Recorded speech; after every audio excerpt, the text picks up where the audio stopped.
Um, Hello and welcome to this newest event from the CIPR Sports Network, the third in our series of conversations for communications professionals of all backgrounds, members and prospective members, those working with sport, within sport, or just with an interest in what can be learned from sport. My name is Scott Dougal. Joining me is Chris Haynes, a fellow vice chair of the CIPR Sports Network. Today, we're speaking to Drew Barrand, who, as they say in Scotland, is a well-kent face in the world of sport. Drew started as a trades journalist in sports business before spells at Benchmark Sport, Pitch, the EFL, and Laureus, before taking up his current role, CEO of the rebranded Aquatics GB. And that move from communications to CEO is something we're really looking forward to getting into. Welcome, Drew. How you doing, guys? Nice to be here. Thank you very much for the invite. Great. I wonder if you could start us off, Drew, by talking about the highlights of your career. It's certainly been an interesting career progression. What were the key steps that moved you forward at each stage? From you started off in trades publications, and how did you move forward? Yeah, no problems at all. So I think there's basically probably three stages of my career over the last, I feel old already talking about it, 30 years. And basically what each step kind of evolved as it went forward. So I think the first stage was the sort of the journalism years. So fresh out of university with an English degree, felt like I enjoyed writing, obviously loved my sport. Very luckily, somebody said to me, just go and get a job in a publishing firm, any job. And my first job was selling, the back of trade magazines. There used to be those tiny adverts. And I think it was like, at the time, it was like 50 quid for a week in the back of New Media Age or whatever the trade magazine was. And I basically used to sell those adverts. And I sat there on the desk. I distinctly remember this. There was an index card box with a load of contacts and a telephone, and that was it. So no computer, no nothing. And it was literally just bang the phones, bang the phones. But the reason why I did it is because people said that it was much easier to transfer into the journalism skills if you were inside the business. So basically, I sort of sold adverts in the back of trade magazines for about 3 to 6 months. And whilst I was doing that, took the various different editors of the different magazines out for drinks a lot, and inevitably sort of schmoozed them a little bit. And then somebody offered me an editorial assistant job, and it kind of went from there. So yeah, I started off selling ads and very quickly moved over into the journalism side of things. And from there, it was kind of 8, 9 years across most of the different trade magazines in the UK, but very much with a specific sports leaning, and developed a bit of a niche. And it was around about that time before what we all now know as sports news correspondence existed. So it was pre-London winning the Olympic Games, which I think was the big transition when it went from actually being a dedicated beat within each of the different newspapers and magazines. So they always kind of needed somebody who sat from left field to come and comment. So every time there was a big World Cup or a big Olympic Games, you always remember those kind of supplements you used to get in the Sunday newspapers, and the back page of it was always how the money was being made. So as well as obviously the day job of writing for the trade magazines, I used to get a phone call saying, can you just come and write 300 words on how FIFA makes its money? I think it might take more than 300 words, to be honest with you. But yeah, that's kind of how it started. And what a fantastic kind of way to spend your 20s, like, going around meeting everybody and going to sports events and learning how the business side of it worked. But really with a remit just to kind of write about that sort of sports element of things. And I really enjoyed doing that. And one of the big things that I found during that phase is the importance of developing your network and the amount of people that you could talk to. Certainly it was a world that journalism almost changed towards the latter stage of when I worked in it, in that you were so much more chained to the desk and you couldn't get out as much. When I first started, it was literally just sending you off into the ether. And if you were seen at your desk at any point in time in any given day, you probably weren't doing your job right. It was more about, having coffees and meeting people and getting to know individuals. And that's how you got your scoops and your various different bits of insight. So that was a fantastic time, great sort of period of my 20s. And I guess sort of exuberance of youth, got towards the end of that stage, kind of saw that publishing was beginning to hit a difficult stage financially, and sort of the advent of the internet and the effect that that was having, and the job had changed somewhat. And I kind of looked at it and thought, well, I've spent 8, 9 years writing about it. I reckon I can go and do it now, because as ever with these things, like the stories are cyclical, you know, latest TV deal, latest sponsorship deal, latest election process. And you kind of sit there and go, well, I've written about it. I know how it all works. I can go and do it. And that kind of kick-started the sort of second phase of my career, which is what I loosely term as the agency years. It's interesting that, I mean, firstly, it's sort of hard for people to believe now there was a point where people didn't talk about sports industry, and it was sort of fledgling where the Sunday Business would have a sport column and things like that. But was it a deliberate move then to take that and go into the next stage? Yeah, I think it was to a degree. There was definitely, I mean, you sort of never believe your own hype slightly, but I had a bit of a reputation of knowing a lot of people.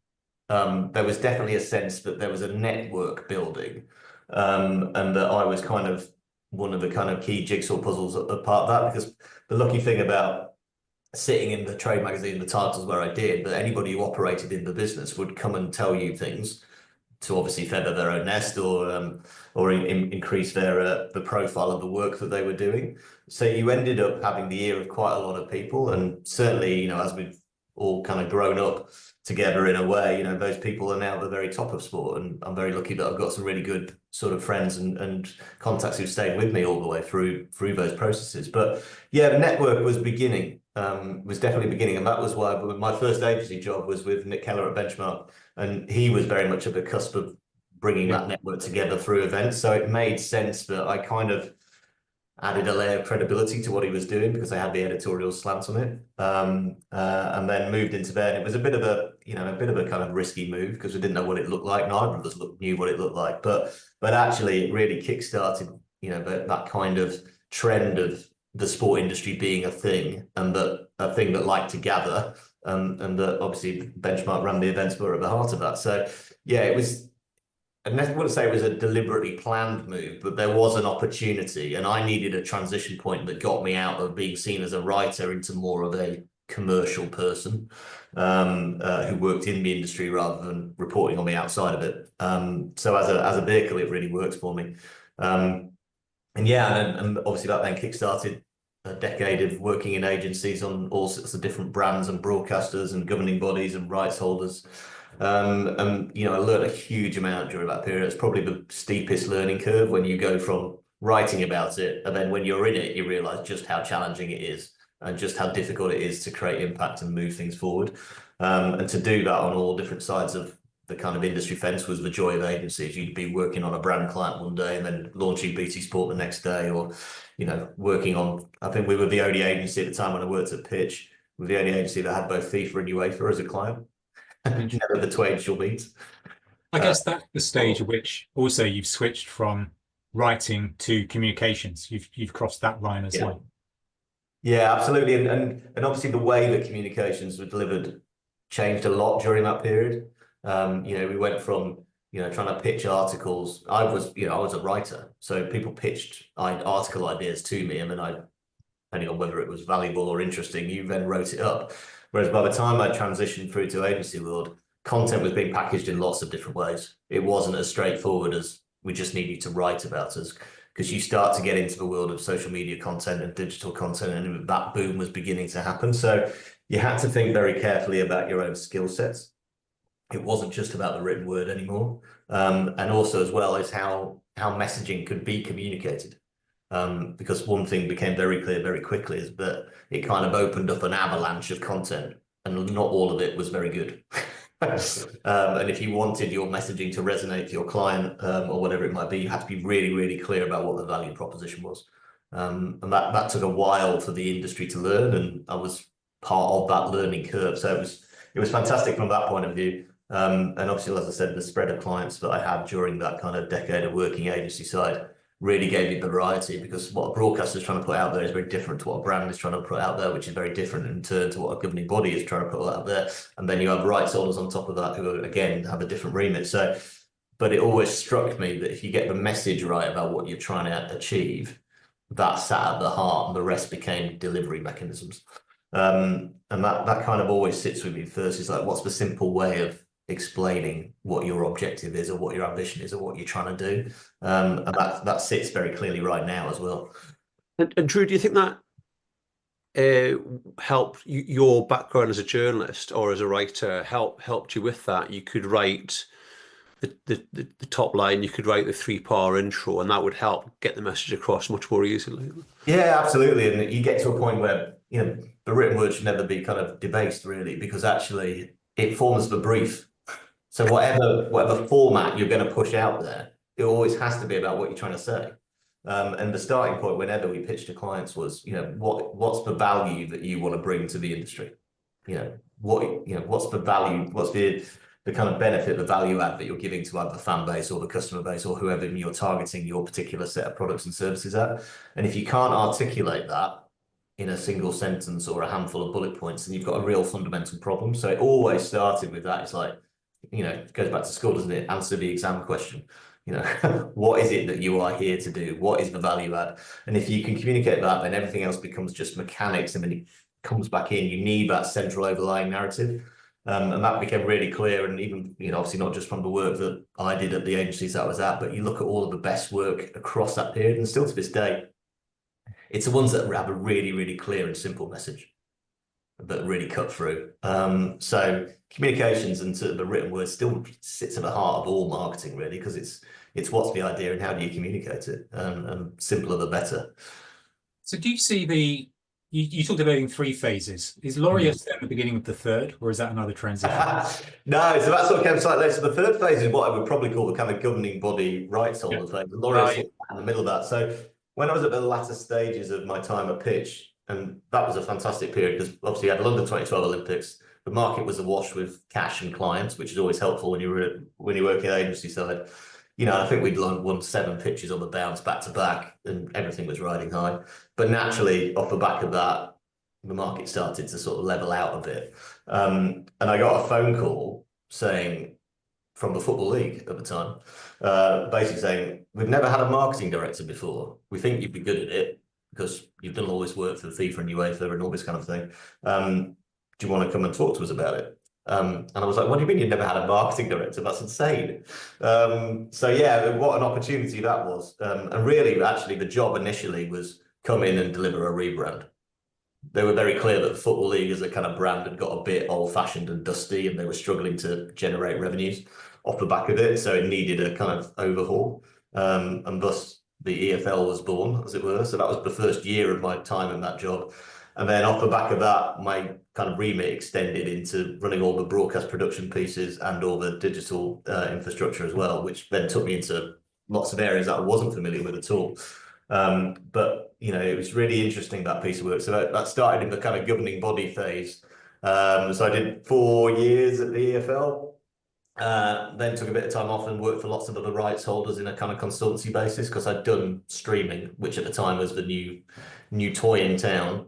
So for those with long memories, I launched the iFollow streaming service, which I think the EFL was the first major broadcaster to run a direct-to-consumer proposition, which again was a learning curve and a half.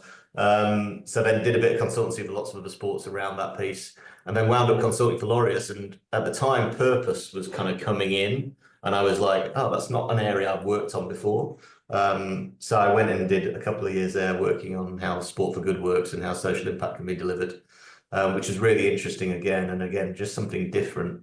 And then all of that kind of came really into the sort of my current role, as it were. So if you think about what the job of a chief exec running a sport is, and this is an insane thing when somebody rings you and goes, do you want to come and run a sport? And you're like, you got the right number. I'm like, I'm a comms guy. What are you talking about? But yeah, fundamentally, having the variety of experiences that I had and seeing the industry from all those different types, I feel gives me an advantage in doing this job because I don't see it in a one-eyed way. I've seen every single aspect of how the industry works, and it really helps me to make decisions because I can think of all the different matrices that come together when you're having to come up with a strategy or work out how you move your sport forward.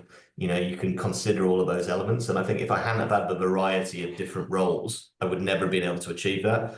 But it does all come back to the comms piece, because the big thing I found being a chief exec for the first time is that if you can't articulate what your vision is, you've got a fundamental problem, because people won't follow you and people won't go with you. People won't believe in what it is that you're trying to do. So you have to be really, really clear as to how you're articulating where you want to take the sport.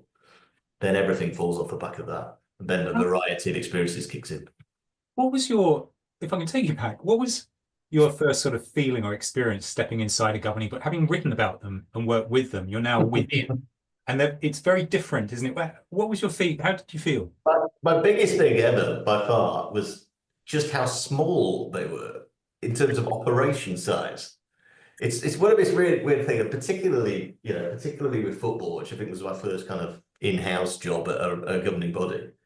I'd spent my entire life reading, watching, writing about the Football League. It's a big thing, 72 clubs, multi-million-pound TV deals, all of this kind of stuff. And you get the sense that it's part of the nation's fabric. It's huge.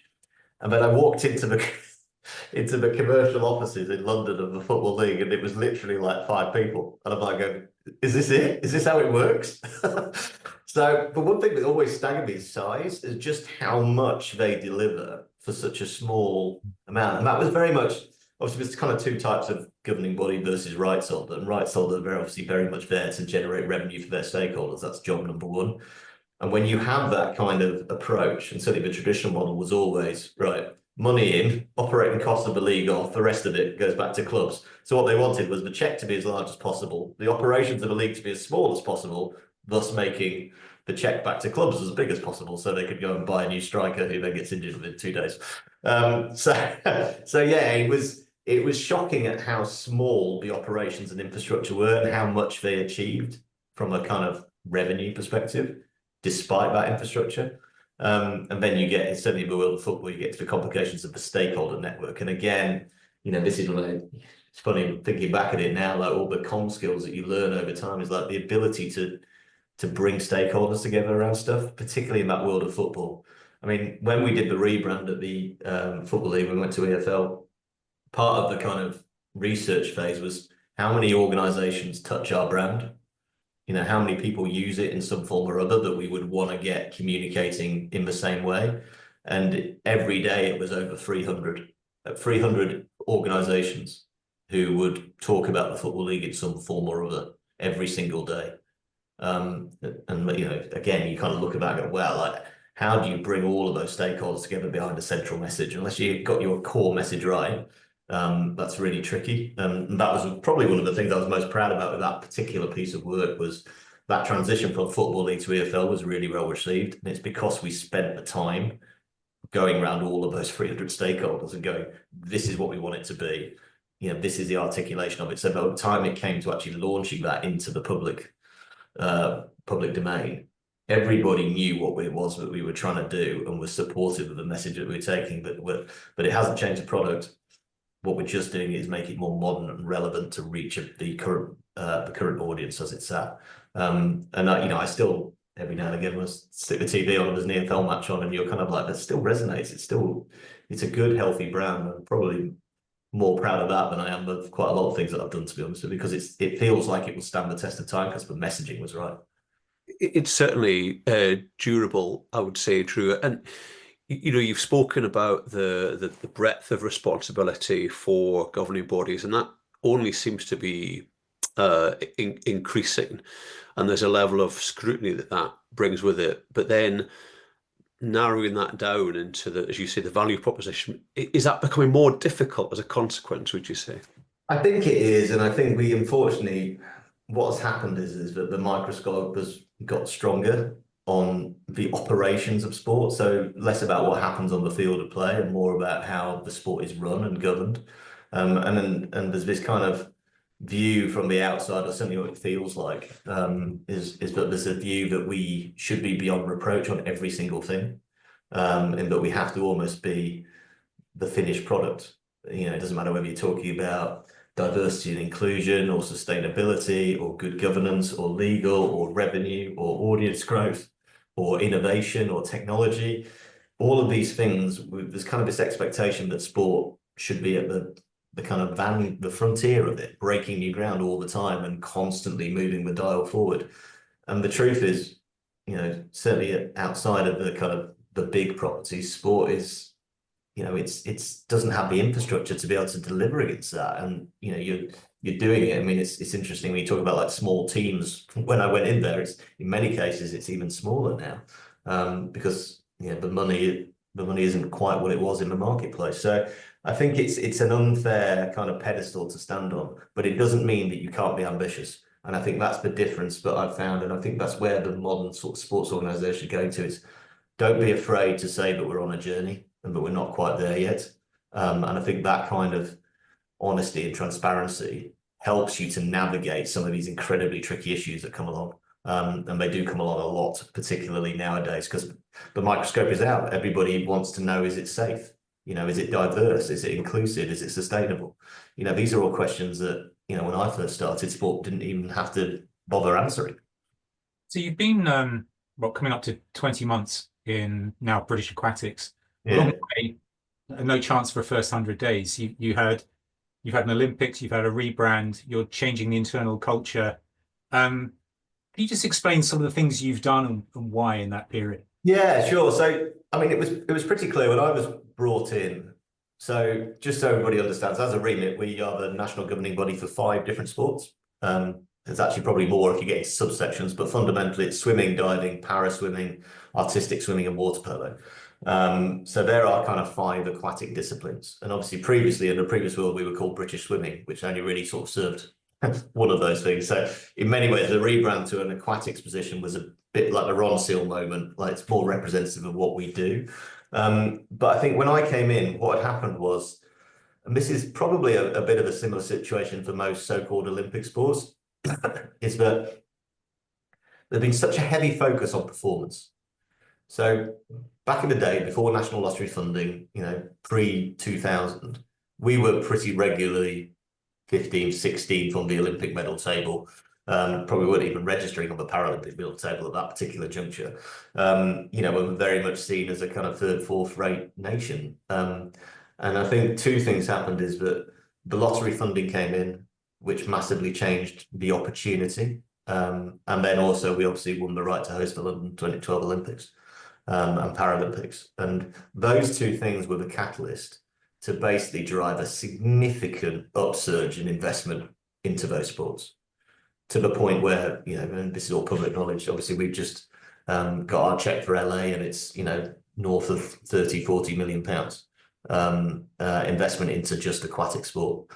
So clearly we've got ourselves into a situation, fantastically so, where the government investment model in this country for these sports is unparalleled. It's amazing. But what has happened, and this is a natural evolution, is that when you get given a large check, the structure of your organization evolves to deliver against the criteria of that check. And the criteria of that check has always been win medals, fundamentally. It's changed recently into a bit more of a kind of inspiration point for the health and well-being of the nation, and rightly so. It's moving more into that kind of, what's the impact of winning medals? But at the start, it was win medals. So what happens is the structure of your organization moves to cater to that objective. So what you end up with is a very lopsided business, where the performance side of the business is incredibly well catered for and funded and has everything that it needs and operates at a hugely elite level. But the rest of the business kind of got forgotten. And you're not sustainable. You've got all your eggs in that one basket, that one government check.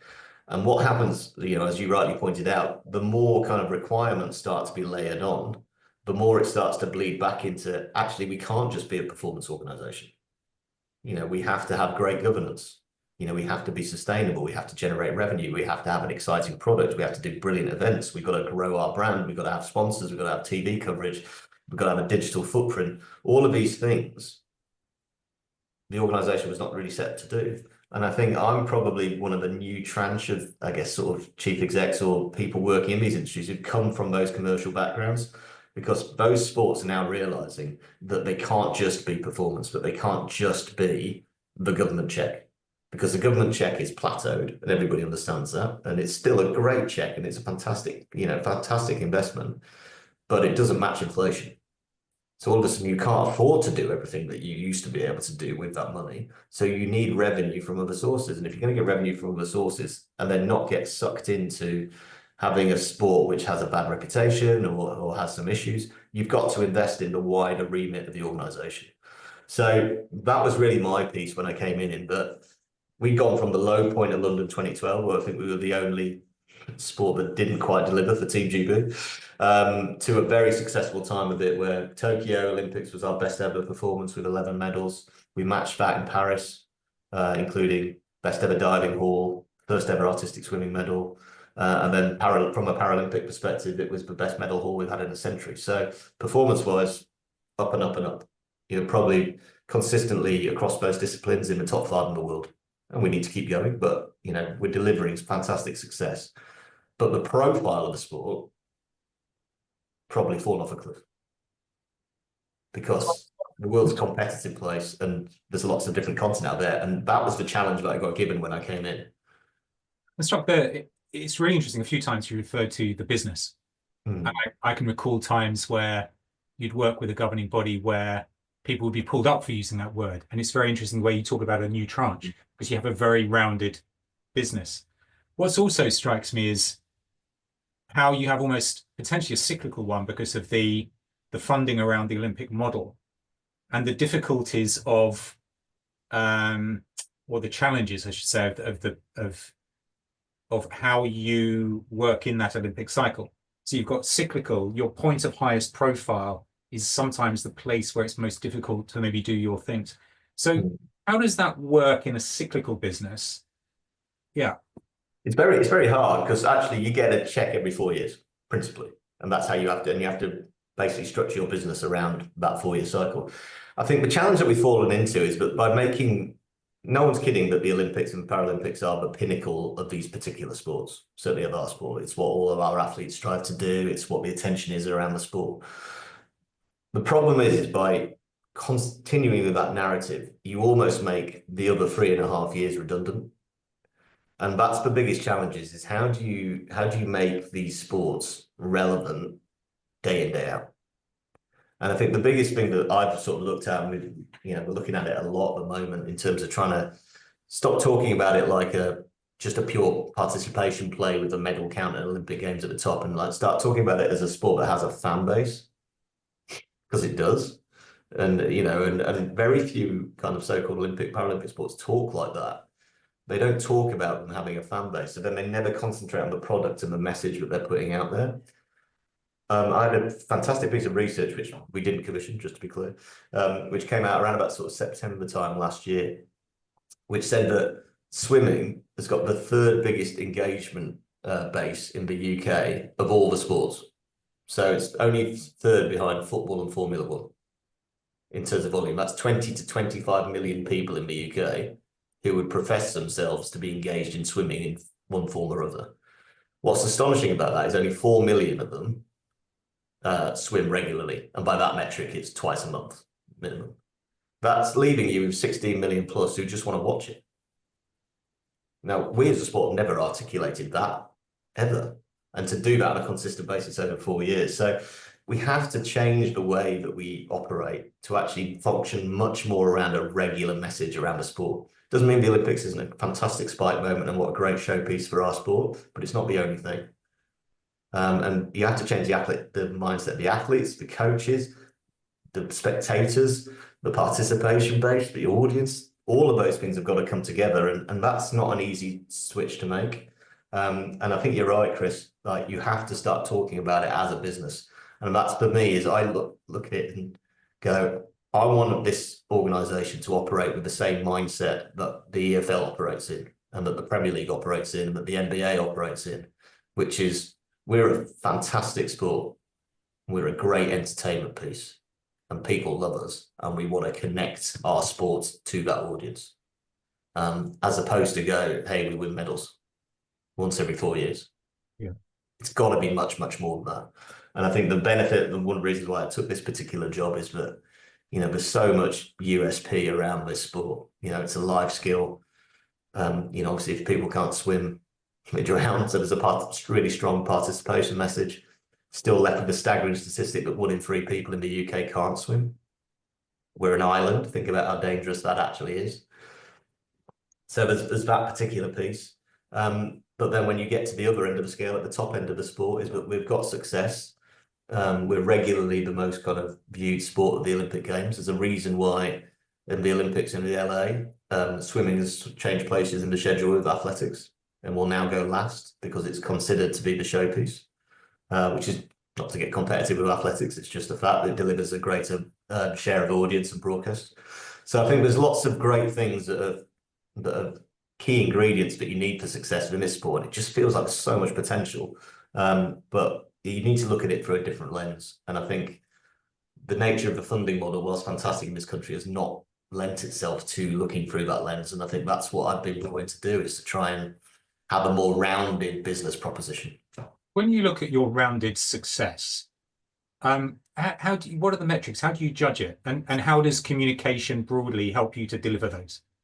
Yeah, I think it's really important to have success metrics. I think one of the biggest things that I had at the start when you came into an organization like this is that everybody's slightly operating in silos.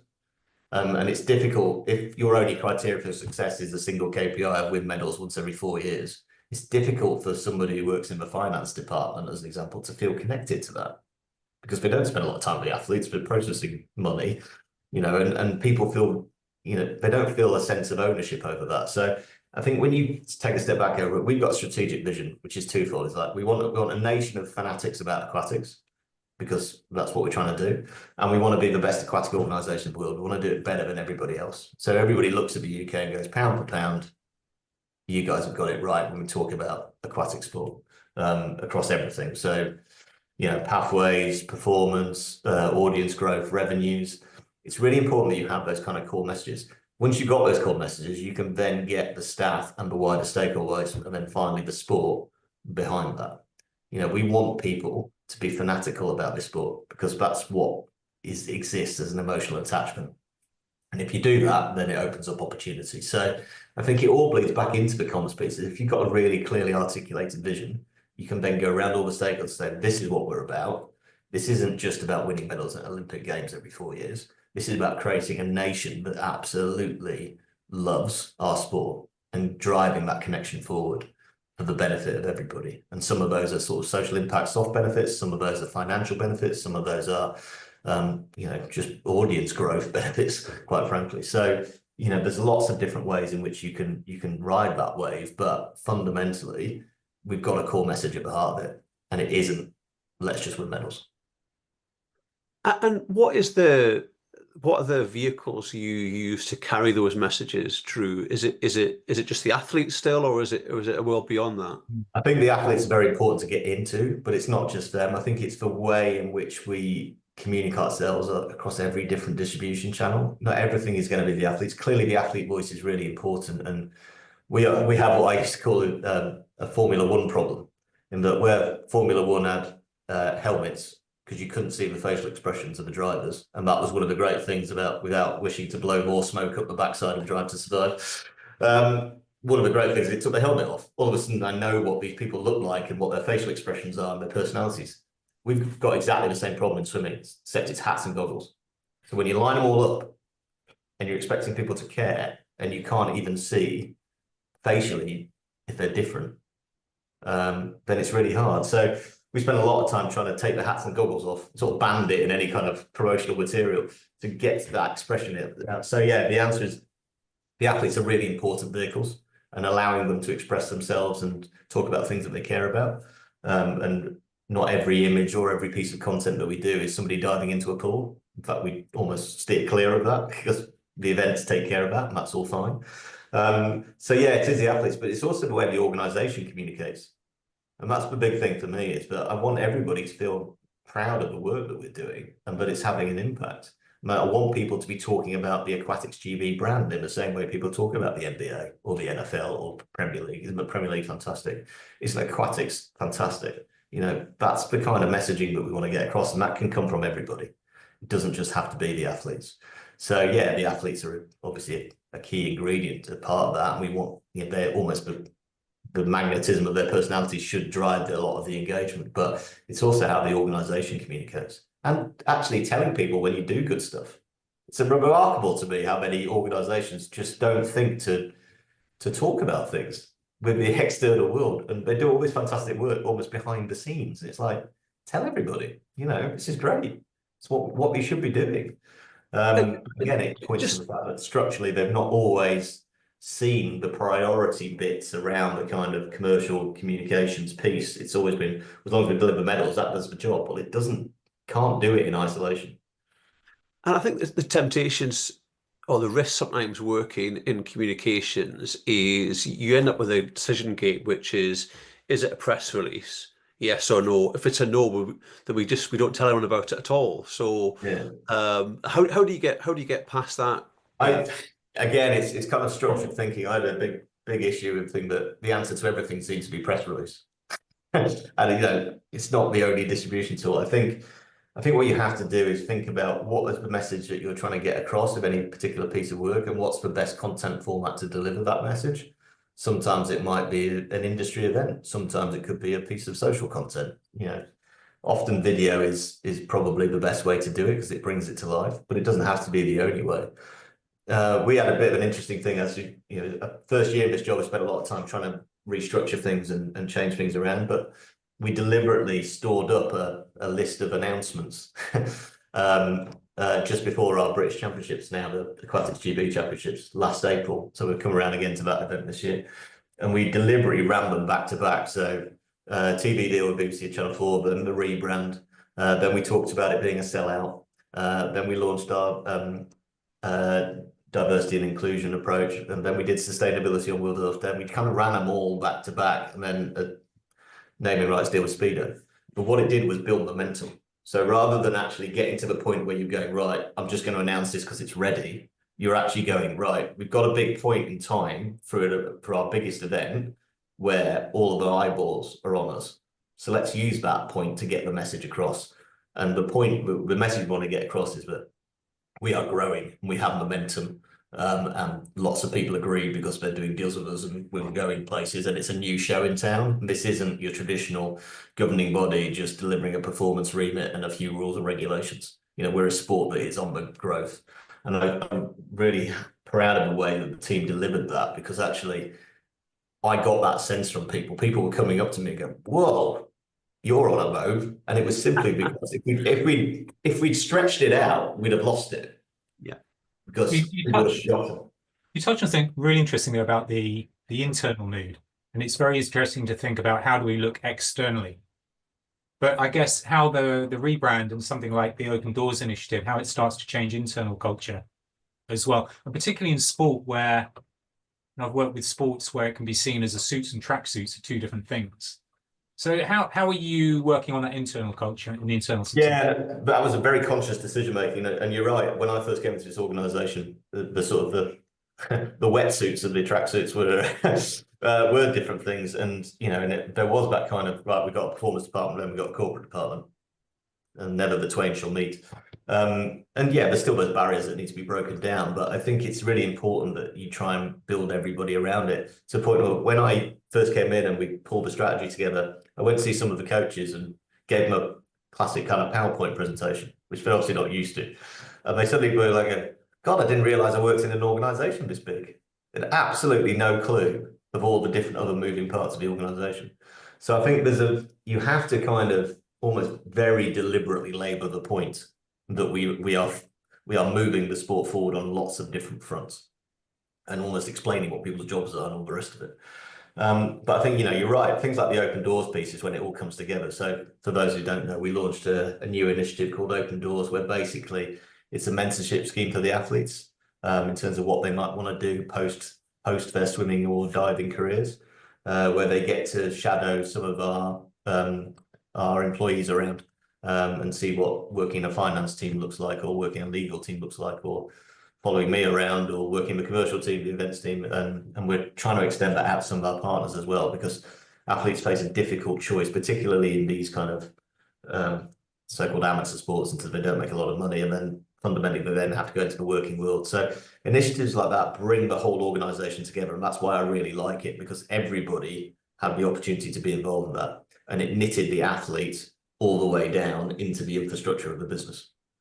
And it wasn't just, well, the athletes are here and we do everything we do to service them, but we sort of sit in the background a bit. It was, we're one team trying to drive the sport forward. And I think that for me was really important. And, you know, we want to be doing more of those kinds of initiatives that bring the whole business together, bring the wider stakeholder group together, and talk in a united way about, you know, how we're growing the sport and the impact that we're having. And it's really important when you've got a multi-stakeholder sport, you know, and I learned that in football. And it's true. It's true in all sports. And, you know, I mean, even within our sport, you know, it's not 300 stakeholders, but, you know, it's definitely not just one. Tell me, what are the communications challenges you face then as a business looking internally and externally? Yeah, I think the internal bit is getting people to care about the things that sit outside of their specific responsibility. It's quite hard sometimes to get people to understand the importance of delivering a sustainable event when it's somebody who works in the coaching department or in the physio department, because it's just not in their thinking. They don't really, you know, they're very right. I'm trying to prepare the athletes to be the best that they can be. Nothing else matters because that's my job. And then trying to get them to care about some of this other more kind of corporate governance stuff is quite tricky. So you have to find new ways to bring that to life, because it's really, really important before you do anything with the external world that the whole internal world gets it and buys into it, because everybody's your advocate and they can be asked a question about anything. So if something's out in the public domain, any of my employees or any of our stakeholders could be asked a question about it. And it's really important that we have a really, really clear and consistent message. So you have to get the internal bit sorted first, then you're ready to go out to the wider world and you're doing it with a united voice. And then the wider world piece is the hard bit of the combination of message, timing, and delivery. You know, what's the core message? What's the timing? Why is it relevant now? And how are you going to deliver it creatively?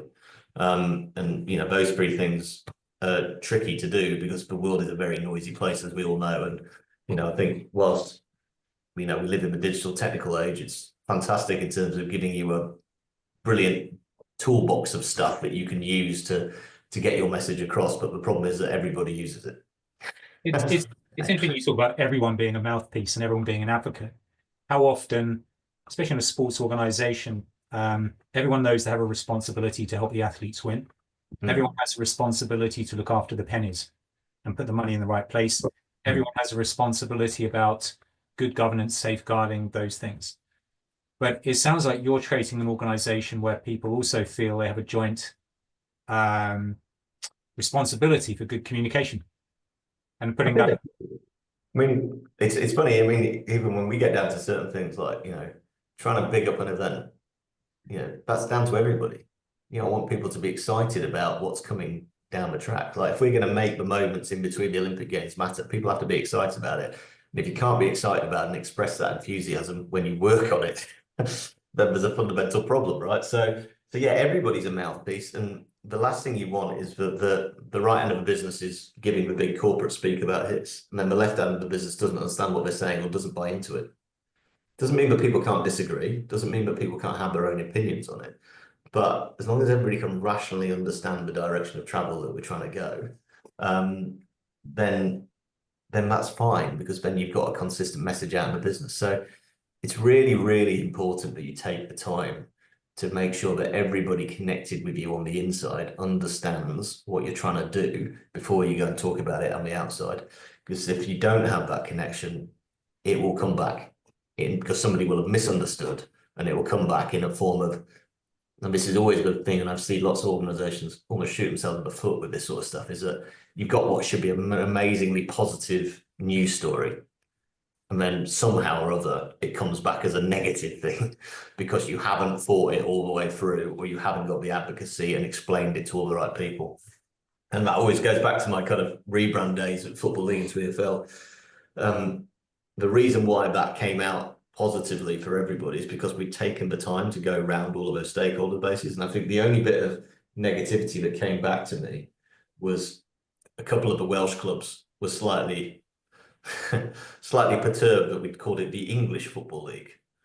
It's like, well, what about us? But actually, we'd kind of foreseen that coming and had a conversation with them beforehand, which basically said, it's always been the English League. We're just choosing to call it that. You know, you've chosen to participate in the English League, participate in the Welsh League if you wish to, but you've chosen to participate in the English League. But because we'd had that conversation with the clubs before and projected the fact that the response might come through, when the Welsh fans started to kick off about it, the club corrected them. I didn't even have to step in. The club went, it's always been the English League.